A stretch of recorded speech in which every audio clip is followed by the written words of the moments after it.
এই পাতুরিটা বানানোর জন্য নুন দিয়ে সেদ্ধ করা এঁচড় নিয়ে নিলাম। এবার এটা অল্প করে মেখে নেব, মিহি করে মাখার দরকার নেই। এরপর দিয়ে দিলাম নারকেল কোড়া, সর্ষে পোস্ত বাটা, নুন হলুদ দিয়ে ভাজা চিংড়ি মাছ, পেঁয়াজ কুচি, কাঁচা লঙ্কা কুচি, নুন, হলুদ গুঁড়ো, চিনি আর সর্ষের তেল। এবার সব কিছু ভালো করে মেখে নিলাম। তারপর একটা লাউ পাতা নিয়ে তাতে এঁচড়ের মিশ্রণটা দিয়ে এইভাবে মুড়ে নিলাম।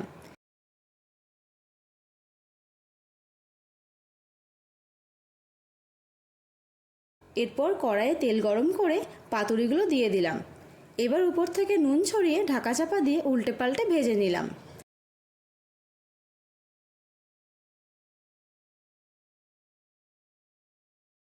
ভাজা হয়ে গেলে নামিয়ে পরিবেশন করলাম এঁচড় চিংড়ির পাতুরি।